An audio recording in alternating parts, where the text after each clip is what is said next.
Love. It's the one thing we all crave.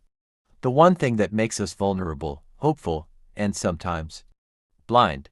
But what if love itself became the trap? Tonight, we uncover the chilling story of a romance scam syndicate that targeted lonely hearts across America and the relentless FBI operation that brought them down. This isn't just a scam, it's a billion-dollar crime industry that leaves victims devastated, emotionally and financially.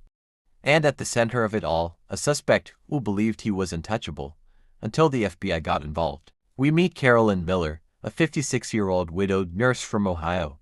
She joins a dating site after years of loneliness. There, she meets David Stone, a handsome U.S. Army officer stationed overseas.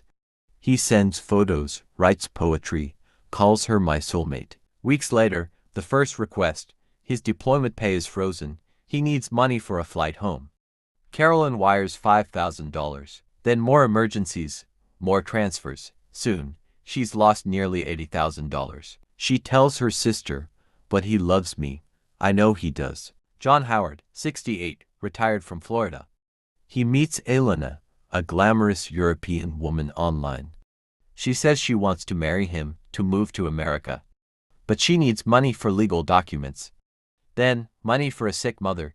Then, money for a plane ticket. In under 6 months, John loses $250,000, his entire retirement savings. Heartbroken, he finally realizes Elena was a scammer using stolen photos. Behind the screen is not one person, but an organized cybercrime group. Operating from West Africa and Eastern Europe, they run internet cafes filled with young men pretending to be lovers online.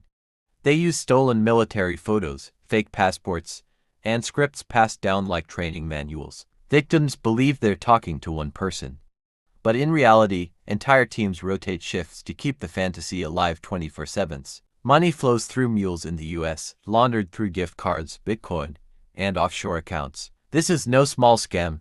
This is international organized crime. When reports pile up, the FBI's Internet Crime Complaints Center IC3 notices a pattern. Victims from Ohio, Florida, Texas, and California all wired money to the same network of bank accounts. The FBI forms a joint task force, cybercrime analysts, undercover agents, and international partners. They assign Special Agent Dana Whitaker to lead the case.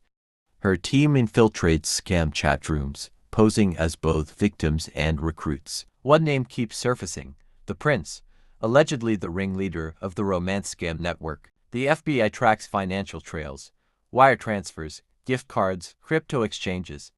They discover a network of money mules, Americans tricked into receiving funds and forwarding them overseas. One mule, arrested in Houston, flips and becomes an informant. He reveals how the Prince recruited people through fake job ads, promising commissions. Now, the FBI has leverage, but going after the Prince means international jurisdiction, corruption, and danger. The Prince is revealed: Adeyemi Okoro, 34, operating from Lagos, Nigeria. A flashy scammer who flaunted wealth, luxury cars, gold jewelry, designer clothes, but behind the bravado, Adeyemi ran a disciplined network. His crew handled hundreds of victims simultaneously. The FBI partners with Interpol and Nigerian authorities. Surveillance begins.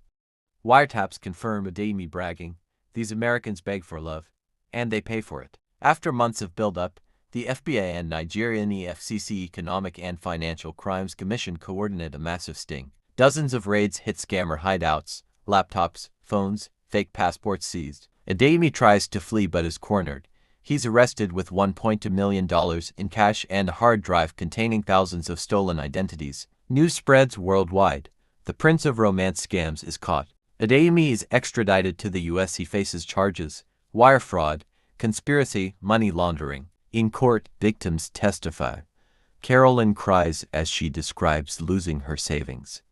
John trembles while admitting he considered suicide. Adeyemi shows no remorse. His lawyers argue he provided emotional companionship and that victims gave money willingly. But the FBI's digital evidence is overwhelming: chat logs, bank transfers, photos. For the victims, justice is bittersweet. Money is rarely recovered. Emotional scars remain. The FBI launches awareness campaigns, teaching Americans how to spot romance scams. Never send money to someone you haven't met in person. Scammers always claim emergencies. Photos can be reverse searched to reveal fakes. The case of Adeyemi the Prince Okoro becomes one of the largest romance scam takedowns in FBI history. Final narration. In the end, this wasn't just about money. It was about trust, about love turned into a weapon. And though the FBI won this battle, the war against online romance scams continues. Because as long as people believe in love, there will be those who try to sell it.